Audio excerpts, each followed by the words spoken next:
¿Qué tal? Buenos días, El Salvador. ¿Cómo están? Qué placer enorme saludarles a ustedes. Bienvenidos una vez más a una edición de Diálogo 21 correspondiente a este día viernes. Estamos a escasas horas para aprovechar ese espacio precioso y dedicárselo a todas las madrecitas, ¿verdad? Ya sea a las que están presentes o en la eternidad.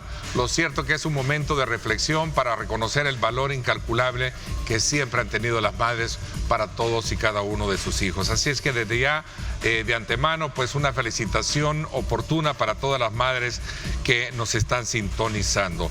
Bienvenidos a una edición más, culminamos una semana y por supuesto los temas importantes del país, siempre colocados sobre la mesa para poder ser analizados por nuestros panelistas. Y es que el día de ayer ya se conoció la noticia que le dio la vuelta al mundo, como es la elección de un nuevo papa, un nuevo jefe de la Iglesia Católica Mundial. Se trata del estadounidense, pero también con nacionalidad peruana, Robert Prevost, que eligió, por cierto, el nombre de León XIV, ¿verdad? Y durante su pronunciamiento, en su discurso desde el balcón de la Basílica de San Pedro, tras haber sido presentado al mundo, llamó a la paz y a una iglesia abierta a todos, sobre todo los que, especialmente decía él, los que sufren, ¿verdad? Parte de lo que decía él, habló también, dio un discurso a diferencia de sus predecesores, escrito, pero también habló en español y fue bien interesante escucharlo. Debemos buscar juntos ser una iglesia misionera, una iglesia que construye puentes y el diálogo siempre abierto a recibir a todos. Parte de lo que vamos a tener, entre otros temas importantes esta mañana. Le invito a usted a que nos acompañe.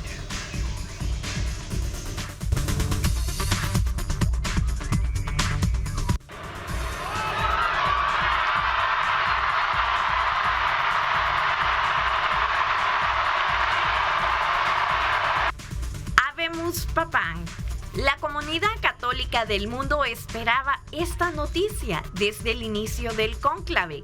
Tras 4 rondas de votaciones de 2 días, fue elegido el nuevo pontífice Robert Francis Prevost, quien llevará el nombre de León XIV.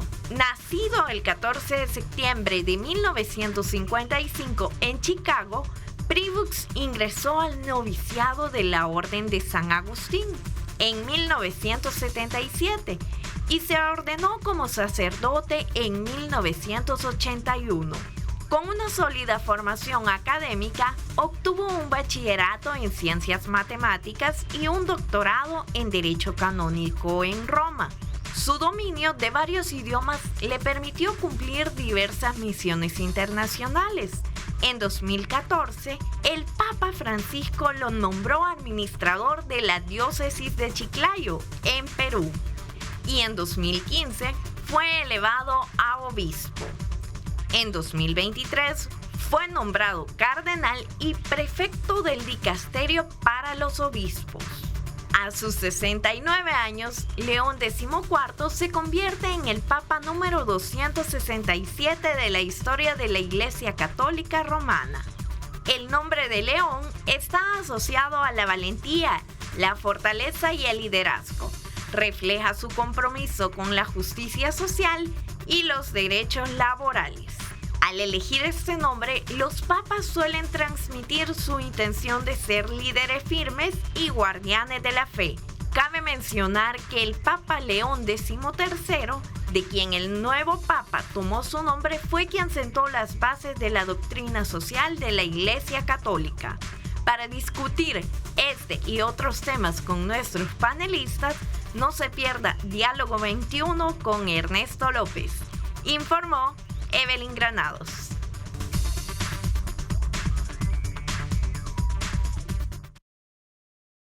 Gracias, Evelyn, por ese preámbulo sobre la biografía y todo ese proceso de selección y elección que llevó precisamente a la elección de este nuevo papa, que por cierto agradeció y dijo gracias al Papa Francisco, quien fue muy cercano al Papa argentino y que es considerado un reformador y progresista como él. Así lo distinguía. Para hablar del tema, estos y otros, esta mañana saludo cordialmente a nuestros panelistas. Bienvenido, Vladimir Melara, gracias por acompañarnos. ¿Cómo estás? Gracias, Ernesto. Buenos días. Un gusto, como siempre, ya estar acá acostumbradamente todos los viernes con los amigos del Así panel. es, para poder compartir tus puntos de vista. También, Bessie, ¿cómo estás? Me da mucho gusto saludarte. Buenos días, un gusto acompañarles, un saludo al auditorio y sobre todo a todas esas madres trabajadoras que han salido a laborar y a aquellas que ya no están con nosotros. Mire, cuídela, abrácela, salga corriendo si la tiene aquí. Así es, previo a lo que es la celebración del Día de la Madre. Bienvenido, ¿cómo estás? También a ti, Aldo Álvarez. Muy bien, gracias. Gracias por acompañarnos, como Ernesto, siempre. por la invitación, siempre un gusto estar aquí. Saludo a los miembros de este panel y en especial a la audiencia, pero en especial a las madres que nos miran, que mañana celebrarán su día, aunque todos los días deben ser de las madres, pero mañana es el día más especial, así que desde ya un gran abrazo a todas y en especial a mi madre, la doctora Dalia Margarita Álvarez. Ok, saludos especiales para todas sus madrecitas. ¿Qué connotación a nivel de mundo actual tiene la elección de este nuevo Papa? Es el segundo de Latinoamérica que llega en la historia de un papado como tal. Sí, yo creo que A ver. se detiene la feligresía católica principalmente, ¿no? Se detiene para la decisión, la elección de su máximo jerarca. Este periodo del cónclave que está lleno de bastante misticismo, que se le da seguimiento, la gente lo esperaba con mucha esperanza. Yo, pues personalmente, en el caso de este nuevo Papa que ha tomado el nombre de León XIV, me llama bastante la atención porque León XIII, que es el de inicio de siglo, de 1900 hasta 1903, deja un legado bastante interesante. Es el que logra transformar o saltar a la Iglesia Católica de la mano con las nuevas tecnologías. Es el primer papa grabado en cámara, el primero que deja voz en fonógrafo, que produce más de 50 encíclicas que van destinadas a la transformación del momento. Llega en el contexto en que Italia anexa las tierras papales.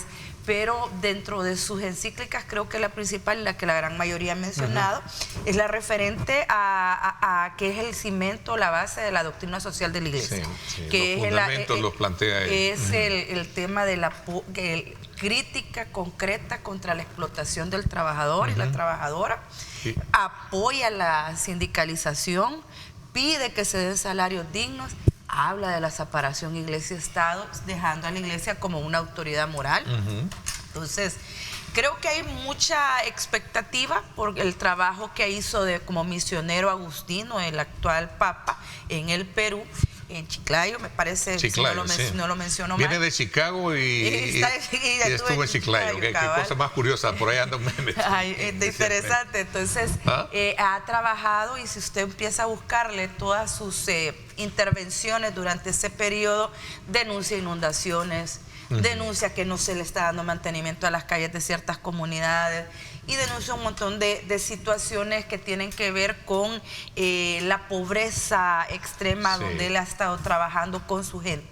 Ahora, este Papa no está exento de polémica, ha sido señalado como encubridor de abusos de pederastía en el Perú, principalmente por 3 hermanas que dicen que se le siendo él el superior, se le informó del abuso de un sacerdote sobre estas 3 niñas, estando la primera de 9, 10 y 11 años más o menos. Entonces tiene ese señalamiento, aunque dicen de que ya hubo una investigación.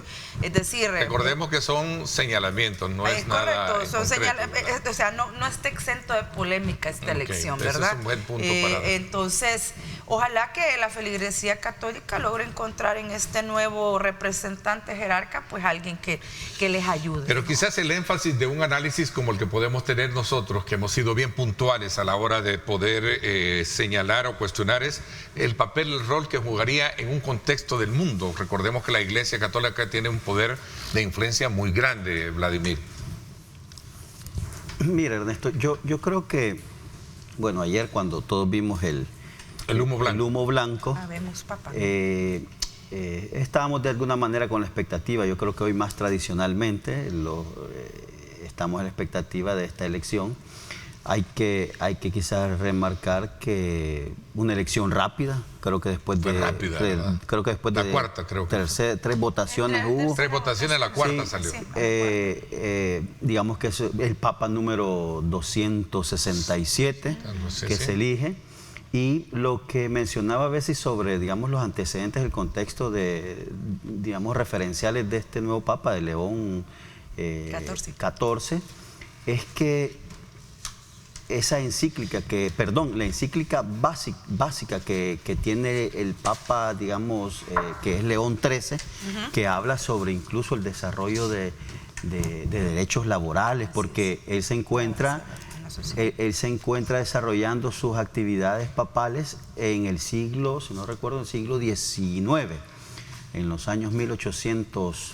Y termina en 1903. Sí, llega hasta 1903, porque es cuando él fallece. Entonces, pero aquí lo rescatable es que como antecedente tiene esa encíclica que deja preparada, lista y desarrolla sobre muchos de los derechos laborales y que incide sin duda y digamos que rebota en la influencia sobre hoy el nuevo Papa que tenemos.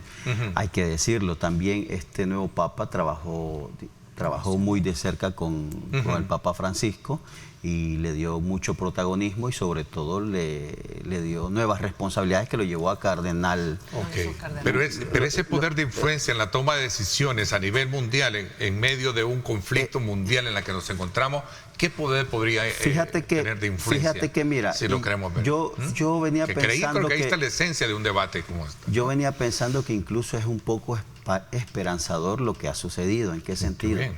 Porque incluso detalles pequeños, ¿verdad? Algunas, cuando uno ve la cuenta de las redes sociales del nuevo Papa, uno se da cuenta al menos el pensamiento que él tiene general.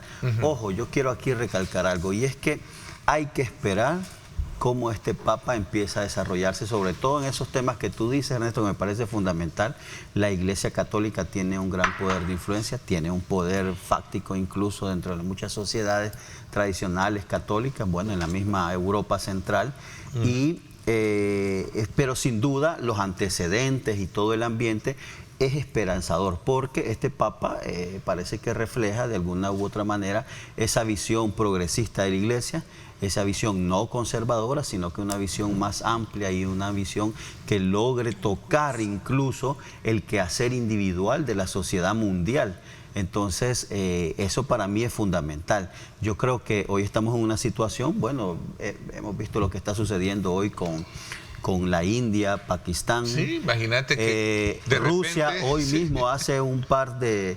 Creo que ayer por la tarde recibió un ataque de Ucrania. Sí, en medio de una posible media tregua que tenían, ¿no? La situación, digamos, de Occidente, pues acá, digamos, el gobierno norteamericano también, la incidencia que ha tenido sobre Israel la política. Con Yemen. Es decir...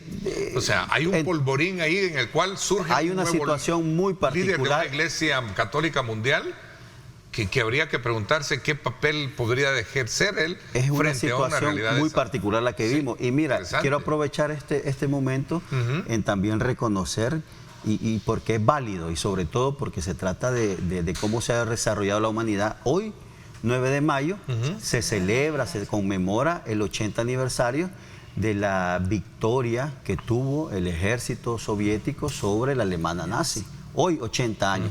Es un desfile, es una celebración folclórica, nacional, patriótica, que se celebra hoy en la Federación Rusa, por supuesto militar, y que es un antecedente histórico que sirve para que estas sociedades, hoy este nuevo mundo que tenemos, no permitamos que podamos retroceder a esos momentos. Entonces, la elección del Papa, imagínate hoy, la celebración del 80 aniversario del Día de la Victoria, ¿verdad? De la Unión Soviética sobre la alemana nazi.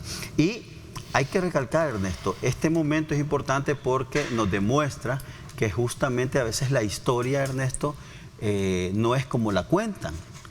Hoy, 9 de mayo, es importante que recapitulemos sobre el protagonismo que tuvo Norcorea, que tuvo la Unión Soviética, que tuvo incluso Vietnam, India, en esta liberación, y esta es una liberación casi que planetaria sobre lo que hubo. Cuando uno saca, Ernesto, el resumen de los muertos de la Segunda Guerra Mundial, al final quienes lo sufrieron fue justamente la Unión Soviética en su gran mayoría, y sobre todo los rusos. Entonces, yo creo que la elección del Papa en esta coyuntura es muy, muy importante, es esperanzadora hasta el momento, pero, insisto, habría que ver cómo él se va desenvolviendo en las coyunturas políticas y también, por supuesto, en lo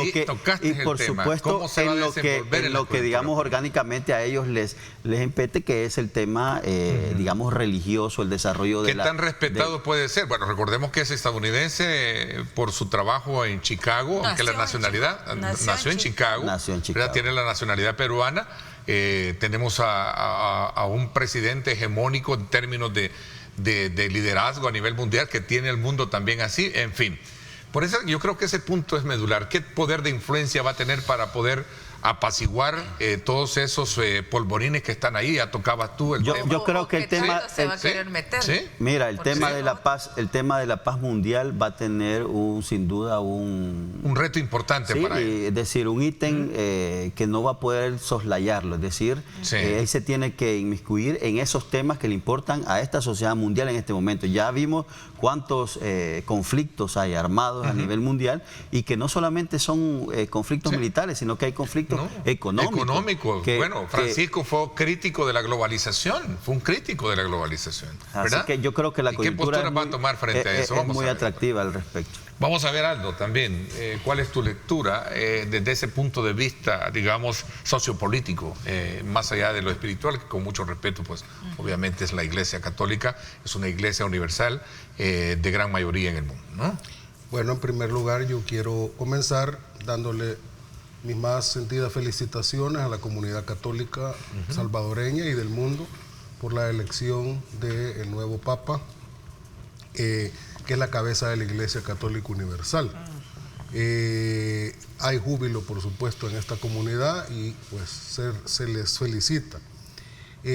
Bueno, incluso yo en mi formación primaria pues fue digamos, bajo la formación católica. Educación salesiana tuviste, ¿no? Jesuita. Jesuita, sí. Entonces, bueno, in terra sumus, non in cielo. En la tierra estamos y no en el cielo. Haec sunt terrenus, son cosas terrenales, y la elección la hacen hombres, y hay que analizar qué está detrás o qué estuvo detrás de esta rápida elección. No estuvieron más de 48 horas encerrados. Sí, un mecanismo, ¿verdad? Para otras veces son 2 o 3 días. Hubo varias votaciones. Yo creo que ya estaba cocinando algo. ¿Tú crees que ya había dejado preparado? A veces se dan son decisiones humanas las que llevaron a eso, ¿no? Así es, todo es humano, la decisión, ¿verdad?, más terrenal. Lo que suceda allá en el cielo con nuestro Señor no lo sabremos hasta que lleguemos. Amén. Entonces, fue rápida, no hubieron rondas de votaciones. Fue rápida como cuando eligieron a Francisco también, ¿verdad? Que se fueron igual 2 días, porque creo que había un convencimiento bastante general de por dónde iban los tiros. Aquí está la mano de Francisco. O sea, aquí no nos podemos llamar a engaño, ¿verdad? El Papa Francisco preparó el camino para que llegara, ¿verdad?, el nuevo Papa León XIV. De hecho, el Papa Francisco fue quien lo ordenó cardenal de Chiclayo, en Perú, en 2014. Y el Papa Francisco también... Obispo, cardenal en septiembre de 2000. Perdón. Y el mismo Papa lo nombró en el dicasterio para la causa de los cardenales y de los obispos. O sea, él era muy conocido entre todos los cardenales nombrados por Francisco a partir del año 2023, porque él mismo era el que preparaba los informes recomendando quién podía quién merecía, ¿verdad?, tener la calidad de cardenal de la iglesia. Además de eso, era el presidente de la comisión, era el prefecto de la Comisión para Asuntos de América Latina del Vaticano. O sea, todos esos elementos hay que verlos en el contexto de la situación actual de la Iglesia Católica en el mundo. ¿A dónde está la mayoría de los creyentes y de los fieles católicos en este momento? Ya no es Europa, ¿ya? Menos Asia. La mayoría están concentrados en, número 1, América Latina, en primer lugar, y número 2, en África. O sea, quiere decir entonces que si la mayoría de la grey católica de estos tiempos está en esos lugares, evidentemente que tiene que haber un contacto más directo con estas comunidades de alguien que provenga de esos lugares para evitar, primero, la fuga de fieles y segundo, atraer nuevos adeptos. No fue casualidad que el Papa, la última figura política con la que se reúne fue con el vicepresidente de los Estados Unidos antes de morir, J.D. Vance, quien hace menos de 5 años se convirtió al catolicismo. O sea, es un converso relativamente reciente. Y el tema que abordaron fue el tema de los migrantes. De hecho, el Papa Francisco fue el primer Papa que en más de 500 años, no lo había hecho, puso una nueva estatua en el Vaticano, que es una estatua en honor a los migrantes. Ahí está una obra sí, de arte. Entonces, además de eso, hay otras señales sí, que vemos ahí, la mano de Francisco. ¿A dónde vemos la mano de Francisco? Francisco vetó también para que el cardenal, ¿verdad?, Angelo Becciu pudiera votar en el cónclave, porque ha sido condenado, ha apelado, por desfalco, sí, problema financiero. Corrupción, llamémosle corrupción, ¿verdad? Y además de eso, más de las 2/3 partes, o sea, lo que se necesita para elegir al Papa fue electo cardenal por Francisco. Sí. O sea que está claro que el camino estaba preparado. Ok, hay muchas historias alrededor de todo esto. ¿Por qué la estamos, digamos, tratando esta mañana en el programa? Primero porque hago énfasis y lo reitero, es importante ver qué rol va a jugar en el papel actual en el que el mundo se encuentra altamente convulsionado, específicamente en aspectos que tienen que ver, por ejemplo, el caso de los migrantes. Tú decías, sí, el Papa Francisco cuestionó muchísimo. Europa tiene un problema de migración grande. Aquí en América Latina tenemos un problema de migración. Bueno, ¿qué papel va a jugar sobre de influencia, ¿no? La concepción de la migración en la cabeza de Francisco, bueno, Impectore Franciscus, era que hay un elemento de caridad cristiana en eso. Porque en esa estatua que te digo que está en el Vaticano, a un costado, en medio de un montón de migrantes que se vean ahí de todas las razas y credos y todas las religiones, va María, José y el niño en brazos. Para Egipto, porque fueron inmigrantes también en la concepción. Entonces, además de eso, fíjate bien cómo fue preparado el camino para que este Papa fuera, por eso fue rápida la votación. Adopta el nombre de León 14. 14 papas se han llamado León, debe ser alguien importante. Tanto pues así como el Papa Benedicto, pues hasta 16 han habido. Porque yo voy a hablar solo de 2. 25 años como papado, el primero, León. No, 13. Voy a hablar nada más de 2 papas. El 13, ¿verdad? El León 13 estuvo 25 años. Uno de los más largos. Longevo. Podría hablarte de todos los 14, pero los 13 anteriores, pero 2 nada más voy a mencionar. El primer Papa León, en el siglo IV, yo siempre le tuve mucha admiración, gran teólogo, pero a la vez fue un líder muy valiente. Se enfrentó a las invasiones de los bárbaros a Italia. Fue militar. ¿Y tú crees que lleve ese mismo respeto hoy de parte de estos líderes mundiales que se ven un poco rebeldes? Incluso se reunió en persona con Atila, el Uno, para demandarle que respetara la Santa Sede. Y dio resultados, se retiraron de la Santa Sede y respetaron a ese lugar. Y por último, el Papa León XIII, el antecedente, que vive a finales de los 1800 y que se atrevió por primera vez a denunciar las injusticias de la repartición de la riqueza que veía en la Revolución Industrial.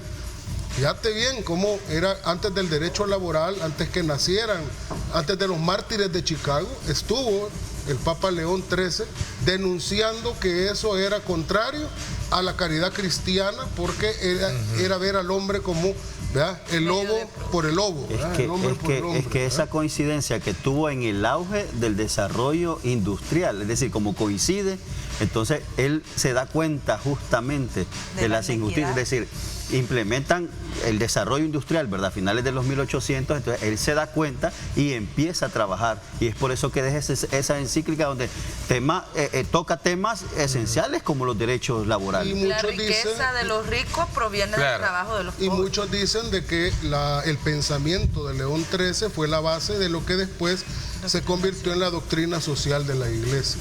Entonces, fíjate bien, termino con esto. Viene el cardenal Prevost y asume León XIV dando dos señales. Primero, fuerza y valentía para la defensa de la fe, y por el otro lado, la mano de la doctrina social de la Iglesia a favor de los más desposeídos. Ahí está la mano de Francisco. Muy buena conclusión a la que tú llegas, digamos, para poder de alguna manera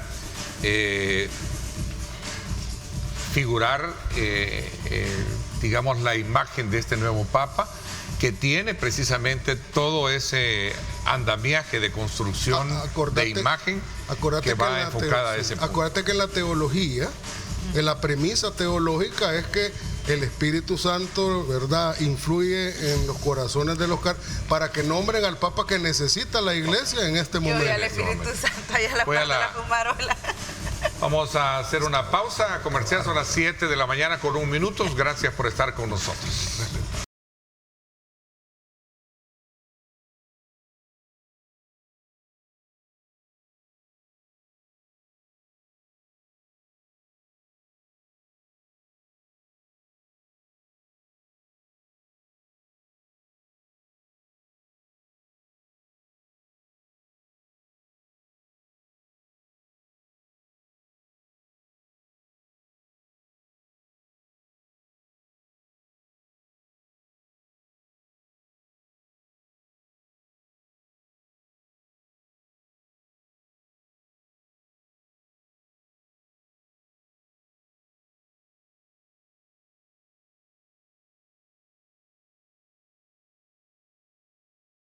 Y esa calidad, como siempre, a esta hora de la mañana la ponemos desde luego bajo la mesa, y sobre todo el sabor que nosotros tenemos. Buen provecho para nuestros panelistas por degustar café rico.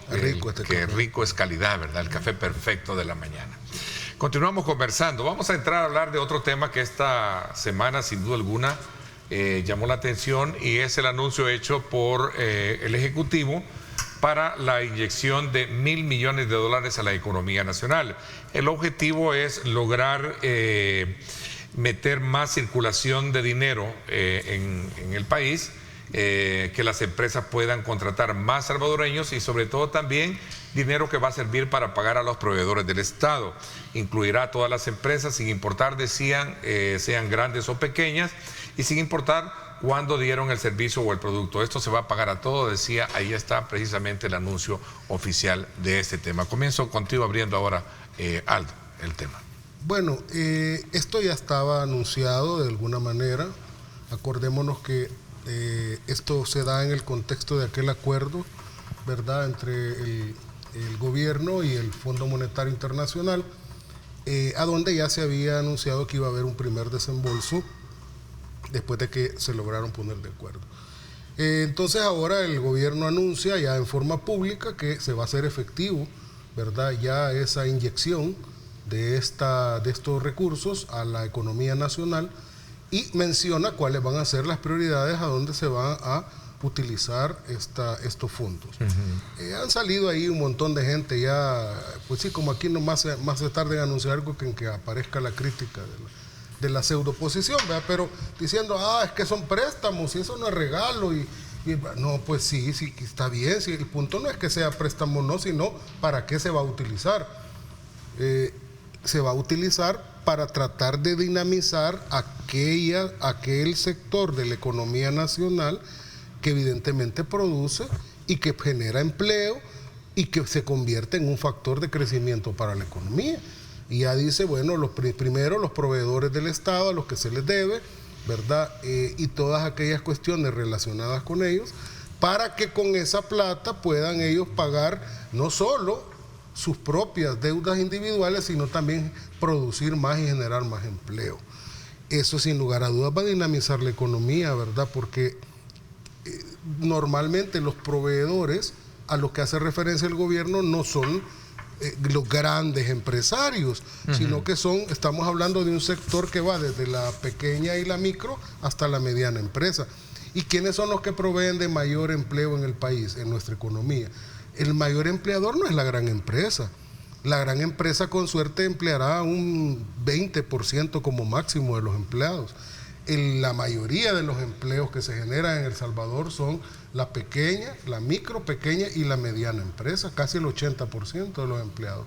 Entonces, si se genera un flujo de efectivo y de recursos en este sector, evidentemente que el impacto va a ser mayor para la población económicamente más importante de este país. No me cabe duda que una inyección, porque acordémonos de una cosa, hay quienes desmerecen esto. Anuncia el presidente que 1.000 millones se van a meter a la economía. Sí, eso no es una gran cosa. No, estamos hablando de 1.000 millones de dólares. Estamos en una economía dolarizada. ¿Qué significa? ¿De dónde vienen los dólares que nosotros usamos, Ernesto? Los dólares que circulan en el país no nos caen del cielo. Sí. Estamos en la tierra. Los dólares que circulan en este país solo tienen 4 formas de llegar. Una es que te los regalen, nadie los regala, por supuesto.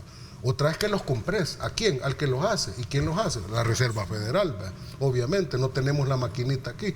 Tercero, las remesas. Evidentemente, a pesar de que nos ha ido bien en el primer trimestre del año con las remesas que han aumentado, pero también tienen un determinado límite y están basadas en un número de personas que se tienen que ir del país.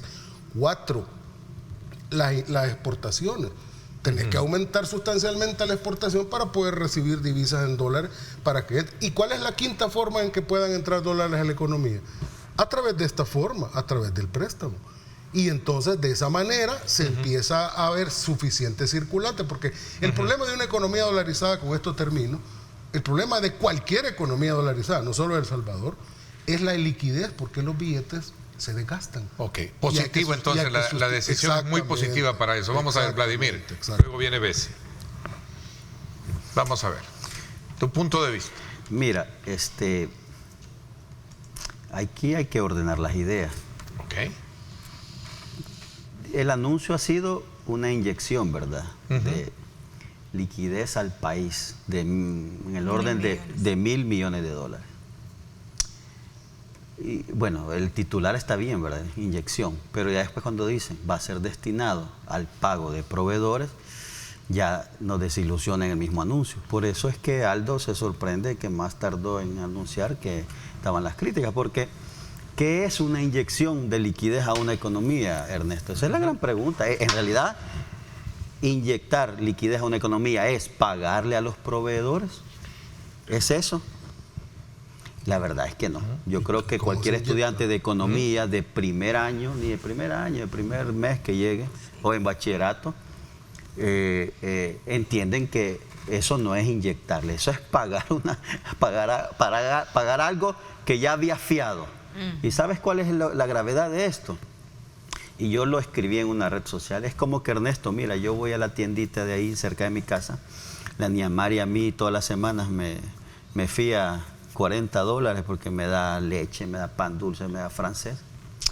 Entonces le debo $40 el sábado y entonces vengo y voy donde mi tío Pedro y le pido $40 fiados también para que ir a pagarle los fiados a la niña Mari. O sea, imagínate la lógica.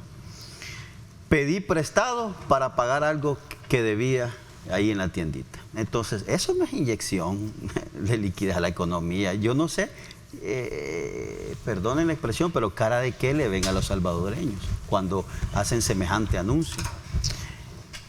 Es sencillo. ¿Qué es inyectarle liquidez a una economía? Y también lo escribí yo en redes sociales. Les voy a dar algunas ideas que a mí me parecen que son básicas, Ernesto. Cuando hablan de liquidez, hombre, si quieren saber cómo se da liquidez, una idea puede ser que el gobierno gaste más en subsidios, salarios y programas sociales. Otra idea puede ser de que reduzcan impuestos. Un ejemplo, el IVA o incluso el impuesto a la gasolina, así como se hizo cuando aquel momento la gasolina subió bastante, ¿verdad? Otro puede ser transferencias directas. que pueden ser ayudas sociales o bonos que se le dan a las personas. Y también, otra manera, creo yo, de inyectarle liquidez a una economía es generando préstamos con, digamos, con condiciones muy favorables para quienes los adquieren. Entonces, esas son ideas de cómo inyectarle liquidez a una economía. Por favor, no discutamos que inyectarle liquidez a una economía es pedir prestado para pagar deuda. Y peor, que es deuda casi que de la regular. Entonces, que tiene un Estado. ¿No crees tú que ese dinero también va a lograr, al contrario, Ernesto, alcanzar una dinámica de circulación, en circulación a ver, y que pueda dinamizar? A ver, per se, por supuesto, si a mí el Estado me debe $1,000, por si me paga, por supuesto que me va a ayudar, es decir, en sentido figurado, pues, porque voy a lograr pagarle yo mi mano de obra que yo contraté también, va a ayudarme a pagar el recibo de agua, de luz. Pero a ver, pero no malentendamos, aquí el gobierno, yo no sé Aldo, en qué sentido, no malentendamos que la inyección consiste en pedir prestado para pagar deuda a proveedores. Si esa es una obligación natural que tiene el Estado. Me deja clara. Entonces vamos a ver si luego abro el debate sobre este punto. Fíjate que hay una premisa que siempre se utiliza y la suelen utilizar nuestros adultos mayores, que el dinero nunca llega tarde. No sé si se puede aplicar en este momento porque efectivamente a estos proveedores tienen meses de deberles, meses. Hace ratos, no es desde esta administración, pero hace ratos el Estado es un mal cliente. Un cliente que te deja para pago de 60 días y terminan siendo 180 días y no te paga. Y entonces aquello que vos calculaste como tu ganancia, se lo come. Claro. Entonces ahorita que te llegue, vas a quedar tablas. Y perdóname, nadie hace un negocio para quedar tablas, menos con el Estado. Entonces, sí. La premisa es el dinero nunca llega tarde, pero en este momento sí hay muchos proveedores que ya estaban con el agua arriba de la nariz, que ya estaban cerrando operaciones, que había que indemnizar a sus empleados y que les llega tarde el dinero. Además que no se nos olvide que esto es parte del acuerdo del Fondo Monetario Internacional, vea, tampoco es una idea que ha surgido desde el poder, sino que esto es parte del acuerdo que tienen con el fondo.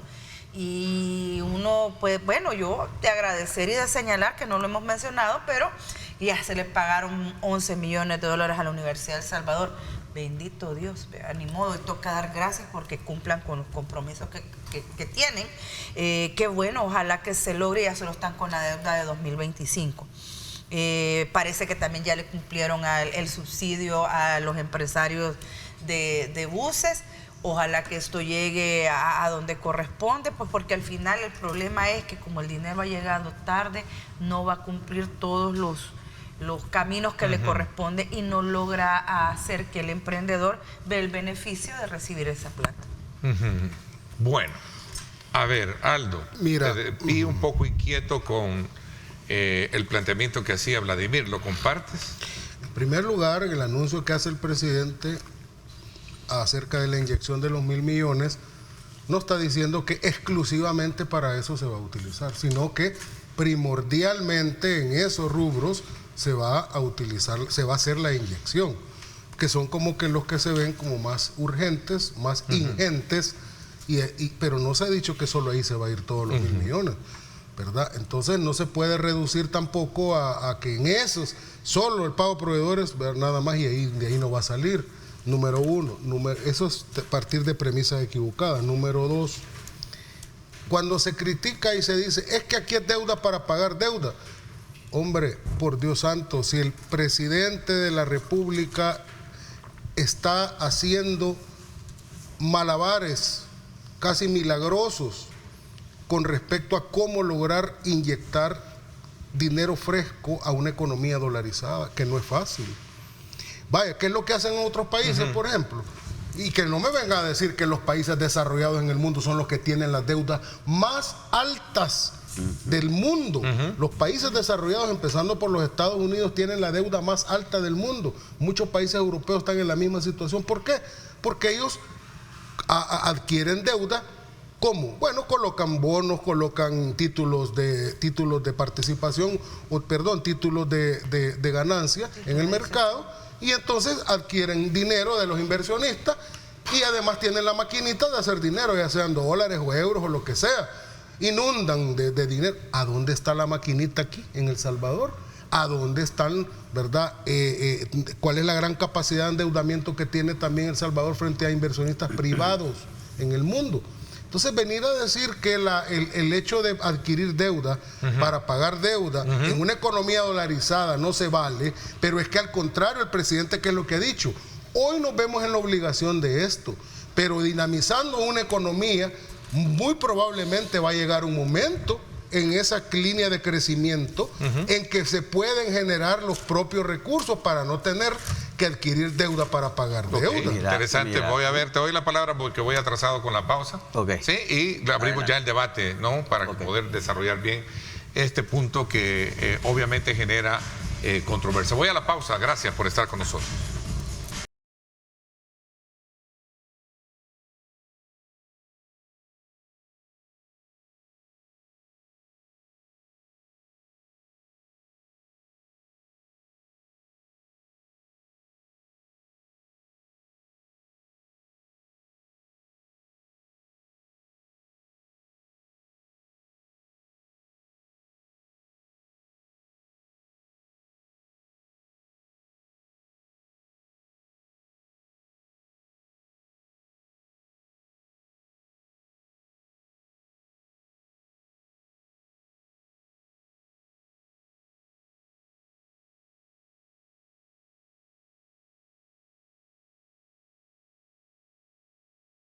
Este siguiente segmento para entrar ya al debate un poquito más profundo sobre estos aspectos que tienen que ver con la inyección de $1.000 millones a la economía nacional, como lo anunció el gobierno. Quedé en darte la palabra y generar el debate también. Sí. Vladimir. No, mira, con respecto al anuncio que hizo el presidente, se lo quiero leer a Aldo y específicamente ¿sí? habla... El gobierno de El Salvador inyectará $1.000 millones a la economía nacional. Este dinero servirá para pagar a los proveedores del Estado. No creo yo que el presidente se le haya escapado contarnos para qué otra cosa iba a ocupar el dinero. Entonces, exclusivamente el dinero es para pagar justamente la deuda de los proveedores, que es altísima, ¿verdad? Es decir, y lo que decía a veces es importante, la deuda ya lleva, o sea, no es deuda nueva, sino que son proveedores que tienen ya meses esperando. Entonces, yo creo muy poco en que esto logre tener el efecto que ellos esperan. Sin duda, el dinero va a ser bien recibido y va a ayudar a pagar de alguna u otra manera también las deudas que han acreditado estos proveedores. Pero tú no crees que esto dinamice la economía. No, en lo absoluto. Es que es una... Aldo, es que mira, sí es de esa tesis, es que, mira, es que te voy a decir algo. Esta misma deuda que... A ver, un proveedor que tiene deuda, que el Estado le debe a este proveedor, este mismo proveedor ya adquirió deuda para pagar lo que le hace falta que le ha pagado el Estado. Es decir, tú crees que, por ejemplo, a mí se me ocurre, no sé, un proveedor de papelería. Ya le dio el servicio al Estado. El Estado le debe $100, pero este mismo proveedor ya tuvo que haberle pagado a su proveedor. Claro. Es decir, que no va a dinamizar absolutamente nada, es pagar. Entonces, en esa lógica, inyectar liquidez a una economía va por otro rumbo. Yo mencioné algunas ideas, ¿verdad? Y son ideas básicas y por supuesto me imagino yo que los estudiosos de las economías tienen otras salidas a esto. Pero mira, quiero decir algo. Es cierto, este país tiene una deuda alta del PIB y hay grandes economías que la tienen aún mucho más alta, pero hay una gran diferencia, Aldo. Ellos tienen unos activos. Ellos tienen capacidad de endeudamiento. Alto. Sí, mira, la excusa justamente de que tenemos una economía dolarizada es justamente esa una limitante. No podemos endeudarnos más allá de lo que nos pueda permitir. Eso nos limita grandemente. Te voy a dar un ejemplo. Estados Unidos, la deuda de Estados Unidos La tiene China. Ronda el 98%. ¿Pero por qué? Sí, porque Estados Unidos, el nivel de producción que tiene primero, el nivel de industrialización que tiene y sobre todo el activo que cuenta con minerales, petróleo, eso le da capacidad de endeudamiento. Así ocurre con Japón, con China no lo digamos, con la Federación Rusa también.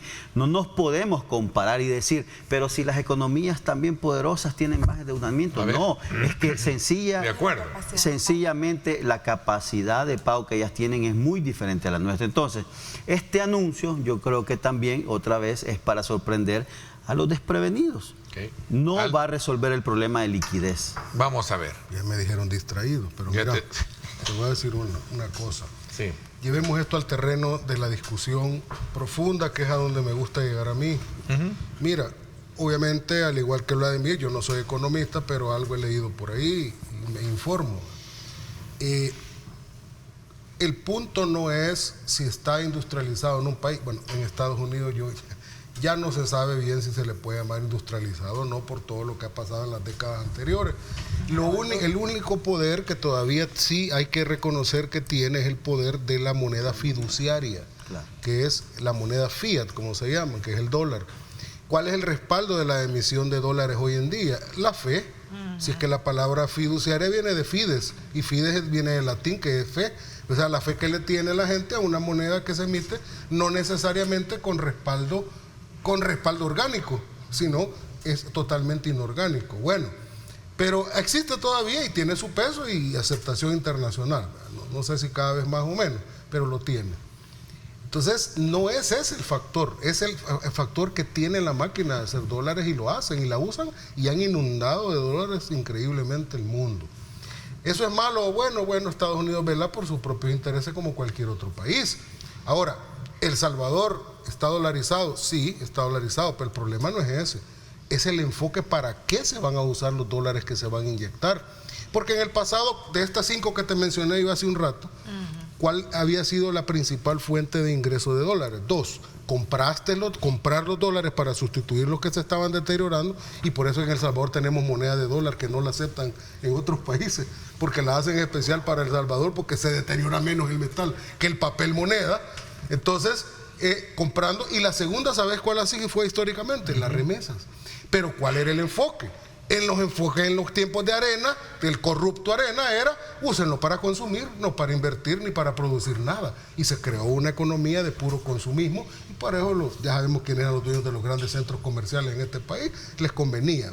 Y la economía criminal les convenía porque entonces, mire, aquí en los centros comerciales hay seguridad, no vaya que lo vayan a matar afuera, aquí que se quede su remesa, consuma, coma, compre, pero no produzca nada. Luego vinieron los gobiernos del FMLN y, claro, vinieron algunos programas sociales que nadie dice que pudieran haber tenido algún beneficio para la población, pero el esquema ese del dinero, dólares para consumo, no cambió, se siguió usando para consumir. ¿Cuál es el enfoque ahora? El enfoque ahora es: usemos los dólares inyectándolos no para el consumo, sino para los factores económicos que producen, generan empleo, que están dinamizando la economía. Entonces, ¿para qué se usaban los préstamos? Por ejemplo, el FMLN recibió muchos préstamos, sí, préstamos internacionales, pero ¿y a dónde se vio el impacto en la economía criminal que teníamos? ¿A dónde El Salvador salió de la pobreza y creció?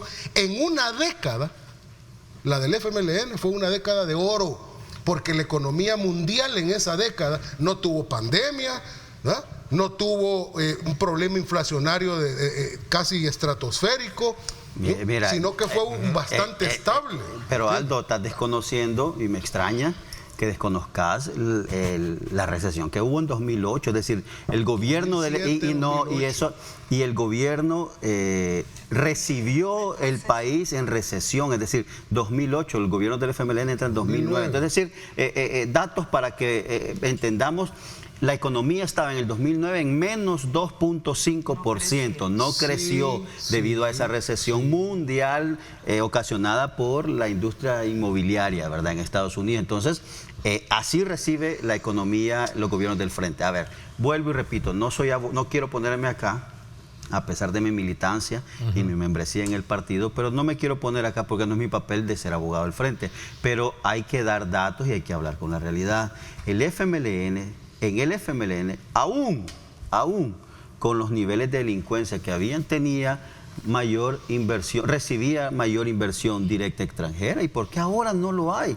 Porque ahora acabamos de ver la CEPAL y el Fondo Monetario también reajustó la proyección de crecimiento. El Banco Central la tenía en 3.1 y el Fondo Monetario y CEPAL ya dijo la proyección va a ser de 2.5. No estamos creciendo. Entonces no es así como... No, es decir, digamos, y esas algo. son evidencias de que no está funcionando la política económica en este ¿Ves? país.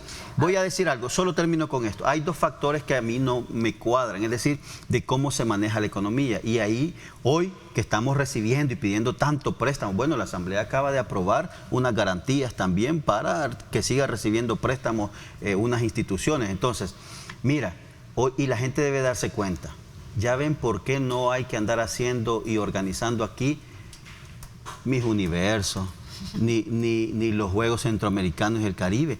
Es que no tenemos solvencia, por eso es que estamos endeudados, porque hoy vamos a pagar esos dos shows que quisimos montar acá.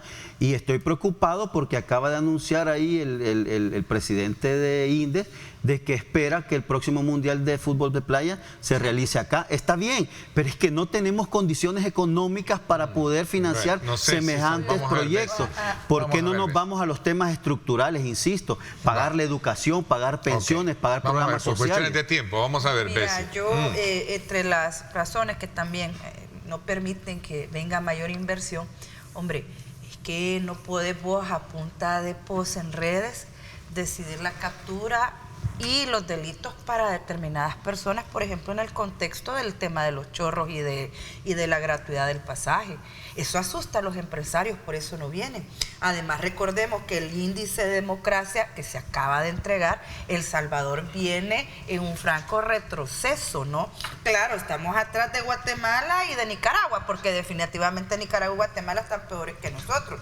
Pero yo sí, tiene razón Aldo en el tema importante de qué pasó con los con el dinero y toda la plata que se recibió durante los 10 años del FMLN. Bueno, yo tengo una pregunta, los 250 millones que se dice que se entregaron a las pandillas, ¿quién las entregó y de dónde salió? ¿Salió de préstamo o de dónde? Y fue en el gobierno del FMLN. Bueno, Aldo, solo para cerrar. Sí, Quiero para pasar cerrar, al tema de los chorros, sí, que otro tema. muy rápidamente. Está claro que hay un cambio de paradigma y de lógica con relación a para qué se invierte la plata. Aquí no hay ningún pecado que se preste para pagar deuda. Eso es una práctica universal. Y además de eso, el punto es cuál es la proyección para poder crecer. Yo, fíjate, Bessie, no estoy tan de acuerdo que haya miedo en muchos inversionistas en venir porque les da miedo que el presidente ponga un tuit y decida algo. Hay incluso salvadoreños de la oligarquía invirtiendo en Nicaragua y allá está más loco que una cabra, pero lo digo así en cámara. Daniel está más loco que una cabra y hasta allá hizo copresidenta a la señora esa que tiene, ¿verdad? Y allá los empresarios no se sienten atemorizados.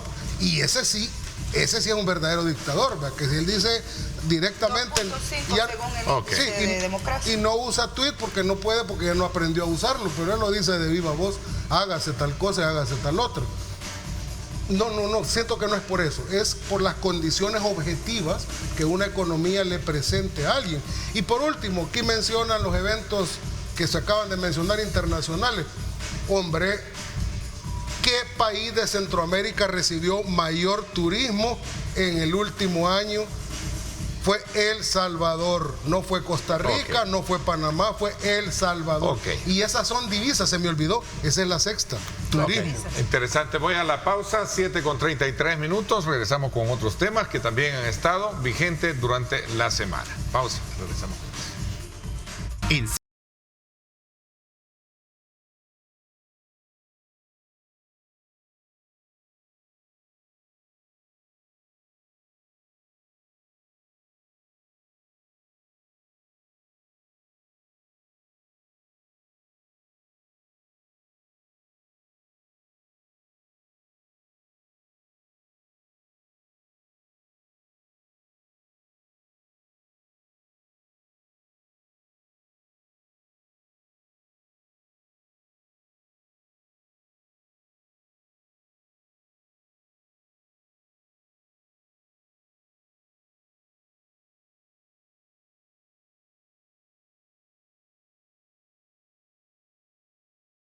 Gracias nuevamente por estar con nosotros a esta hora de la mañana. Sin duda alguna, para este día lunes se espera ya esté concluidas las obras de mitigación en el sector de Los Chorros, que va a permitir darle una mayor viabilidad y tránsito a las personas del occidente, y particularmente en este ingreso principal que tiene. Vamos a ver, Bessie, ahora, ¿a quién le corresponde abrir este bloque? Creo que vamos a ver, Bessie. ¿Sí? A mí, dice, ¿cómo? No, Vladimir, dije. Vladimir, vamos a ver, Vladimir. Vladimir ¿Sí? se había quedado con la Voy palabra de porque turno me en quedé. turno, ¿verdad? Y vamos Si a- Bessie abrió, luego Sí, vino él, vienes sí. tú y luego viene Bessie. Sí, Vamos a así ver. es. No, mira, yo creo, lamentable en realidad lo que ha sucedido, el caos en el que nos Mira, vos que sos arquitecto y esos contenedores de verdad van a detener la montaña. ya se deformó uno, ¿verdad? Por ahí. Pero mira, más allá de eso, yo creo que esta es una muestra lamentablemente, de la poca planificación que hay y en un megaproyecto, ¿verdad? Y también como hemos evidenciado que lastimosamente una vía terrestre, cuando está paralizada, obstruida, paraliza prácticamente, ha paralizado el centro y occidente del país. Es una arteria en realidad, o sea, Sí, de es una, sí. es alto Es una, flujo. y no Claro, hay, ingreso al país. no hay otra más que la zona norte esta del Boulevard Constitución, ¿verdad? No hay otra. Entonces, para ingresar a la capital, entonces eso también... Bueno, tenés la litoral también vía... También puedes ir a dar la vuelta allá Libertad. por Guatemala. Pues sí. y está por el otro. Y entrar por Chalá. Está la troncal, puedes ir por el Amatillo también. Sí, no, perdón. Sí, es decir, si podés agarrar subirte en un dron también, ¿verdad? Un dron y Pero no, mira. No, vea, seamos No, ya, serios. La sí, verdad que no. toda obra, venga obra de construcción, siempre tiene implicaciones, pero tú decías algo, era de tomar un poquito más No, precisión, mira, es con que, más precisión. hay que ponerle los nombres que son a esto. Es decir, la planificación lamentablemente ha fallado, porque yo solo me pongo a pensar que estos derrumbes en estos taludes, si hubiesen ocurrido durante el día, nosotros estuviésemos Gracias hoy a Dios. llorando algunas decenas de muertos. Totalmente. Gracias a Dios no sucedió así.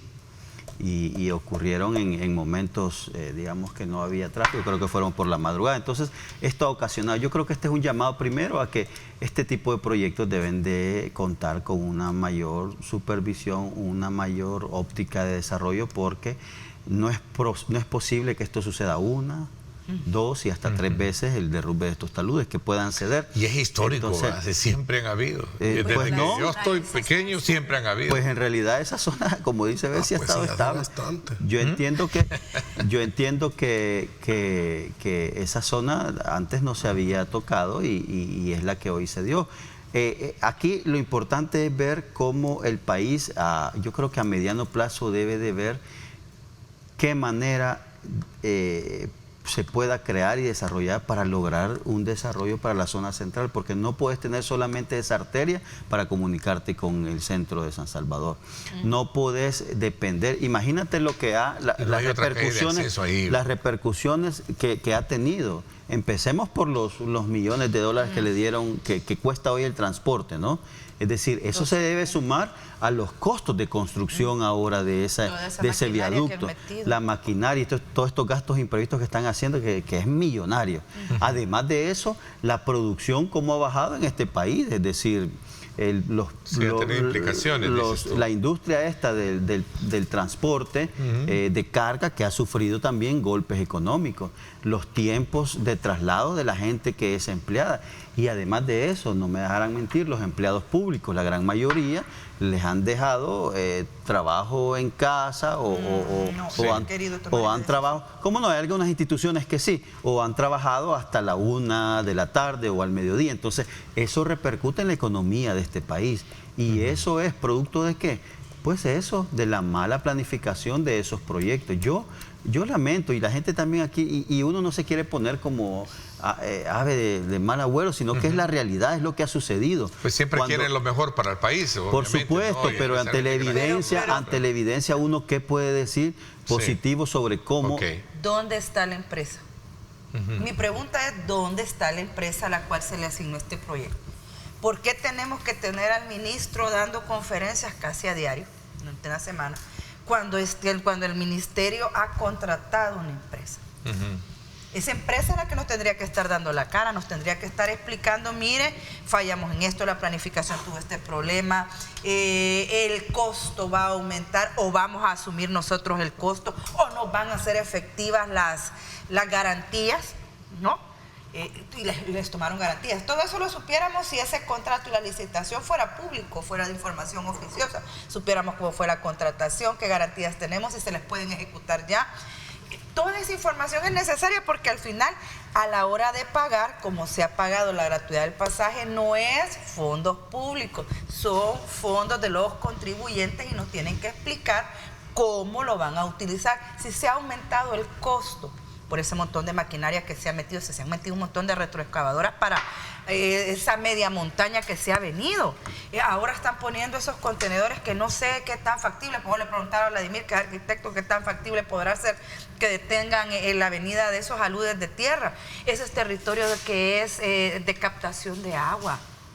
Ahí hay nacimientos de agua, es territorio húmedo, es decir, hay un montón de condicionantes que si se hubieran sentado frente a la población explicando qué es lo que iban a hacer y nos hubiéramos enterado qué empresa es, supiéramos qué otros trabajos ha hecho en otro lado. Lo que siempre les digo, poder evaluar esa empresa, qué proyectos ha tenido, si los han demandado, qué buenas prácticas tienen, pero aquí se toma la decisión de poner una empresa y se le esconde. Porque ahorita está escondida esa empresa, no nos está diciendo qué fue lo que pasó y es la empresa la llamada a darnos explicaciones. Ok, vamos a ver cuál es tu lectura de la situación, precisamente en ese sector importante de ingreso a la capital. Así como tú dices, igual yo, desde que tengo recuerdo ahí, eso ha sido un problema eterno de esa calle, desde que creo que desde que la hicieron. Y claro, me puedo gastar aquí no sé qué cantidad de tiempo dando datos geológicos, la improcedencia de la ruta. El Guarumal. Pero bueno, aquí en El Salvador, como siempre aquí, lo que importaba era beneficiar a alguien en la corruptada. A alguien le benefició que ahí se hiciera la carretera porque era dueño de alguna tierra y le pagaron bien. Allá en 1900 ayer. Entonces, así era El Salvador, lastimosamente.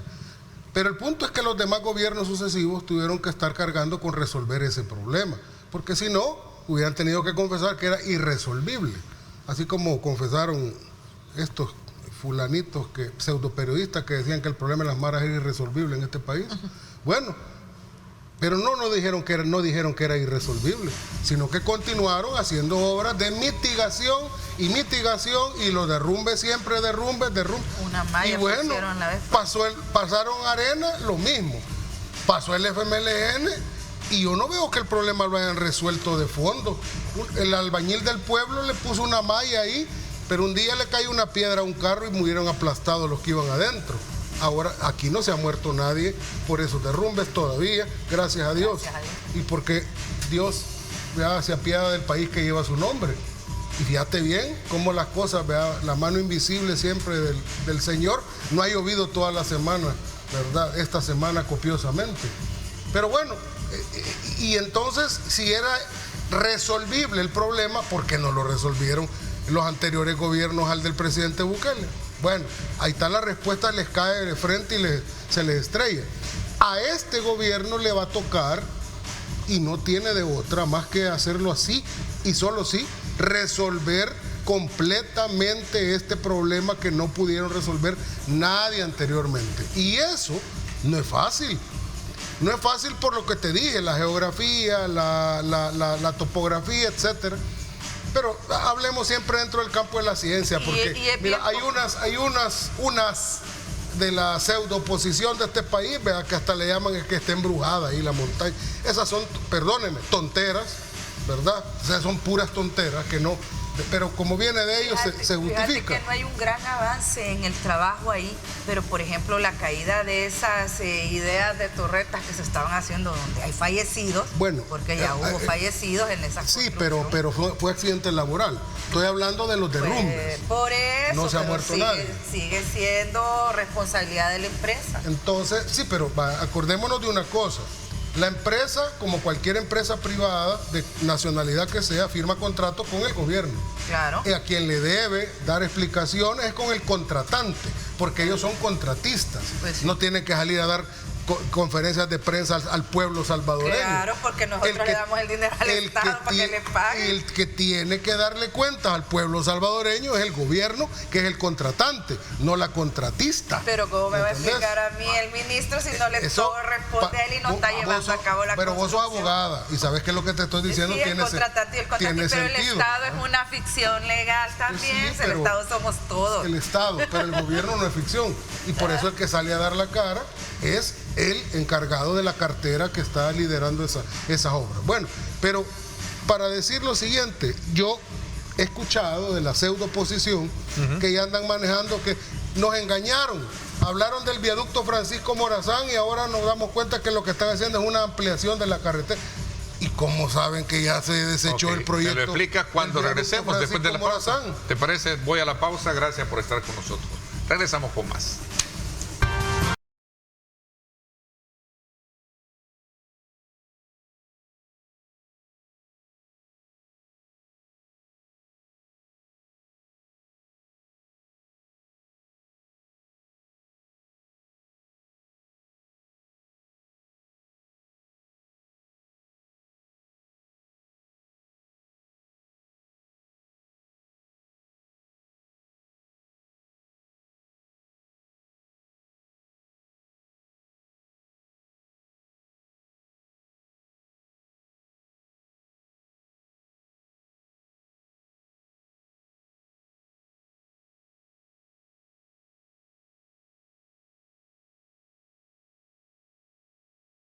Gracias nuevamente por estar con nosotros. A ver, ¿a quién que me había quedado darte la palabra, Vladimir? Con una reacción de lo que hablábamos.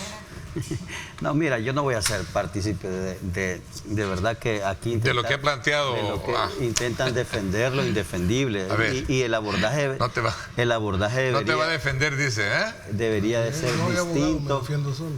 Debería de ser distinto. Y es que cuando uno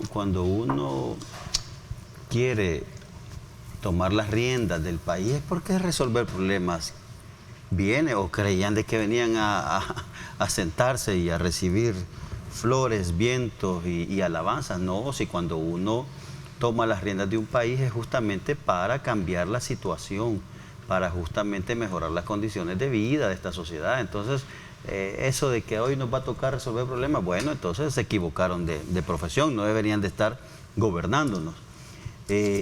Dicho eso, insisto, yo creo que la médula de esto es que hay una enorme incapacidad, incompetencia y, vuelvo a decirlo, carencia todavía de virtudes para poder resolver esos problemas. A mí me causa una gran tristeza, y lo digo con respeto, escuchar al ministro de Obras Públicas que nada y nada y nada de espaldas, pero no quiere, es decir, no puede él tapar el caos en el que nos metió. Y ahí tiene él responsabilidad directa. Y yo también me siento frustrado porque en la Asamblea Legislativa hubo una petición de querer interpelar al ministro. Creo que la hizo el partido Vamos. Y lastimosamente, como era de esperar, no accedió a nuevas ideas. Y en esos temas es donde se debe de legislar. ¿Cómo no es posible poder interpelar al ministro? Porque el caos en el que nos ha metido, que incluso ha llevado hasta gastar $12 millones al Estado, por decir algo, porque son muchos más millones. Meter presos a los transportistas, que debería de ser un tema que se debe de debatir, el por qué y cómo, de una manera sorpresiva, hoy un tuit se convierte en ley y hay que acatar los tuits. Mira, pero hubo un fondo de $12 millones, si no me equivoco, se paga subsidio y se paga también para la parte de la gratuidad del transporte de pasajeros, ¿no? Pero es que ahí ha sido un factor importante. Insisto que el tema de la transparencia es importante. ¿Por qué se paga la cantidad que se paga? Por lo menos hasta donde he entendido yo, es en relación a lo que reportan estos empresarios a Hacienda, y eso es lo que les han entregado. Con base a esa métrica. Les han entregado. Probablemente, como todos tratamos de hacer, ponemos que gastamos más para pagar menos impuestos, ¿verdad? Sí, pero es un gran beneficio porque en todo el país la gente está viajando. A mí sí me preocupa que, por lo menos yo personalmente creo que ninguno de los delitos que les están apuntando pues se sostiene. Peculado, no sé, auxilio, no estalló el volcán. ¿Qué tiene que ver Ana Moroz con la caída en los chorros? O sea, si bien es cierto, yo creo que hay que ser empáticos de que la gente, por ejemplo, está recibiendo un beneficio y va a ser durante una semana, y hay gente que viaja, póngale de San Miguel a San Vicente a hacer ventas y lo que sea, y le está beneficiando, qué bien, pero debió haber sido focalizado. Focalizado más ese subsidio, más focalizado. De ayuda a la gente. Porque hay que tener visión. Yo no creo que abran el 11. Yo veo bastante difícil que abran esa carretera el 11 y quizás nos platiquen. ¿Cuándo es? ¿El lunes? El domingo, cariño, porque mañana es Día de la Madre, mañana es 10, 11 estaría. Domingo se supone, ¿no? Pero lo veo bien complicado, sobre todo con que se han empezado a mover estos contenedores. Es evidente que tenemos que también, y eso no se toca, cambiar la manera en la que estamos desarrollados nosotros. Aquí la industria está desde lo urbe, tema del ordenamiento hasta San Bartolo, hablar de ciudades, ya no hablar de ciudades dormitorios, hablar la gente se tiene que trasladar, tener que movilizar la actividad productiva en los departamentos, porque por eso tenemos esto. Si aquí como parece chiste, pero si no pasas por los chorros, ir a dar la vuelta de abajo y te sale más barato liberarte de El Salvador, de los chorros para abajo, y anexarte a Guatemala, y llegan más rápido para allá. Entonces no me parece que se estén tomando las mejores decisiones. No sé si la gratuidad a nivel nacional fue la mejor decisión. Qué bueno para los que se benefician, porque al final siempre hay gente que se beneficia, pero ya en aras de ver cómo vamos a seguirnos moviendo, yo creo que vamos a seguir teniendo problemas. Vamos y valorando el trabajo remoto. Aldo, gratuidad, beneficio para la población, ¿no? Bueno, mira, lo que es innegable y es sorprendente es cómo el presidente Bukele siempre está 40 pasos adelante de todos sus opositores y los tiene bien administrados y siempre le sale adelante en todo. Viene el presidente y ante la contingencia que se presenta con lo que pasó en la carretera en Los Chorros, y viendo el problema que representaba el transporte y el incremento que para muchos implicaba moverse, porque en este país la mayoría de la gente se mueve en transporte público, ¿verdad? No es en carro, aunque veamos muchos carros, el 80% de la gente se mueve en transporte público, o sea, la parte más humilde, el verdadero pueblo, ¿verdad?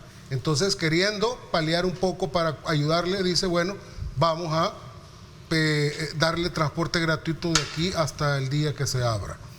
Y se reúne con los transportistas el día domingo en la tarde, se reúnen en el Viceministerio de Transporte y toman la decisión. Vienen unos transportistas y aduciendo demencia, ¿verdad?, a conveniencia, ¿verdad?, vienen y nos sacan las unidades el día lunes, y la gran excusa que pone es que a mí yo no me enteré, a mí no me dijeron, porque como ya anoche tomaba, hombre, yo tengo un chat con mi familia y hasta qué horas come el chucho, sabemos quién le dio de comer y quién no, que no me vengan con cuentos de camino real. Tomaron la decisión consciente de no sacar las unidades porque dijeron, bueno, en primer lugar no confiamos en la palabra del gobierno, a ver si nos va a pagar, y en segundo lugar, pues nosotros queremos también tener una, ¿verdad?, moneda de cambio para poder negociar lo que tengamos que negociar, porque últimamente no habían tenido. Viene el gobierno y le sale adelante y les dice, bueno, aquí está el pago por adelantado de todos los pasajes, no solo de uno, de todos, y los buses no todo el día van llenos, de todos los pasajes de aquí hasta el lunes salgan a trabajar. Y vienen todavía unos sinvergüenzas y se ponen a cobrar la tarifa habiendo recibido ya el dinero por adelantado o no sacaron las unidades.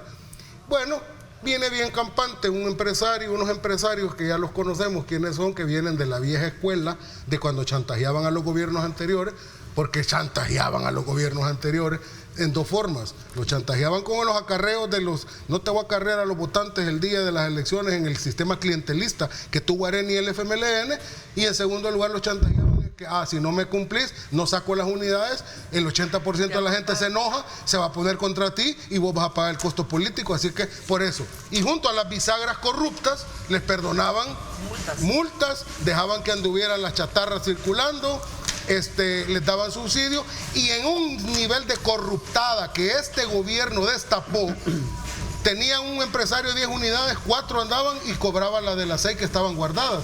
Hasta fueron ayer unos buses que Zacate les estaba saliendo ya de que nunca y habían cobrado el subsidio durante años. Esta administración lo sacó y se dio durante los gobiernos de Arena y del FMLN, porque a los dos los tuvo chantajeados. Llegó este empresario bien campante, lo convocaron a una reunión sin haber sacado los buses y lo capturan y ponen cara de que... ¿y a mí por qué me van a llevar? Ah, porque venís a una reunión con la llave del chantaje. No sacaste los buses para decir, ajá, ¿cómo vamos a quedar? Yo no sé. Pues hoy, mírenme, hoy hay Estado, ahora ya no se chantajea. Y el que crea que puede chantajear al Estado, ahí están las consecuencias. Y no es por tweet. No es por tweet, porque estos van a tener que ir al sistema judicial. Han sido capturados, van a ir al sistema judicial. Y si no hay delito, los abogados lo van a comprobar y a lo mejor los van a sacar, pero que encaren la justicia. Vamos a esperar a ver cómo resulta la situación de apertura, que va a ser el día domingo. Vamos a estar muy a la expectativa de esta situación. Sí, se logra. Sí se logra. Se nos fue el tiempo. Les agradezco muchísimo, Vladi. Gracias por habernos acompañado. Gracias. Feliz Día de la Madre para tu madrecita, ¿no? También sí, sí. Esposa y todo, y también a ti, ¿verdad? Vas a estar muy bien consentida, me imagino, también por tus hijos, ¿verdad? Así es que Daniel tiene preparado todo un banquete. Dice, tiene que hacer baile árabe. Saludos. Gracias también. Un saludo especial a tu madrecita también, ¿verdad? Abrazos a todas, y a todas las madres, incluyendo la mía también, y a todos, a mi esposa.